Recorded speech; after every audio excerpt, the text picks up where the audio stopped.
প্রভু যীশু খ্রিস্টের মহান ও পবিত্র নামে আন্তরিক অভিবাদন। মথিলিখিত সুসমাচার 6:9 প্রভু যীশু খ্রিস্ট বললেন, অতএব তোমরা এই মতো প্রার্থনা করিও, হে আমাদের স্বর্গস্থ পিতা, তোমার নাম পবিত্র বলিয়া মান্য হোক।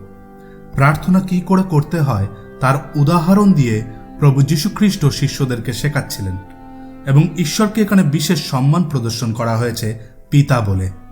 ঈশ্বর সৃষ্টিকর্তা, সে কারণে তিনি সমগ্র মানবজাতির পিতা। কিন্তু এই পদে এক বিশেষ ব্যক্তিগত সম্বোধনকে আমরা দেখতে পাই, অর্থাৎ পিতা এবং পুত্রের মধ্যে যে সম্পর্ক থাকে, যেখানে পিতা তার পুত্রের সুরক্ষা প্রদান করে এবং তার প্রয়োজনের প্রতি খেয়াল রাখে, সেই সম্পর্কের কথা উল্লেখ করা হয়েছে। কিন্তু পাপের কারণে এই সম্পর্ক সম্পূর্ণ ভেঙে গিয়েছে এবং আমরা অনন্ত দণ্ড পাওয়ার যোগ্য হয়েছি। সে কারণেই প্রভু যীশু খ্রিস্ট নিজের জীবন ক্রুশে দিয়েছেন, যেন তার দেওয়া বলিদানের গুণে আমরা ঈশ্বরের সঙ্গে পুনর্মিলিত হতে পারি এবং এই দণ্ডের থেকে রক্ষা পেতে পারি। যে কেউ প্রভু যীশু খ্রিস্টকে বিশ্বাস করে, সে ঈশ্বরের সন্তান গণিত হয় এবং ঈশ্বর তার পিতারূপে তাকে সুরক্ষা প্রদান করে এবং তার প্রয়োজনের প্রতি দৃষ্টিপাত করে।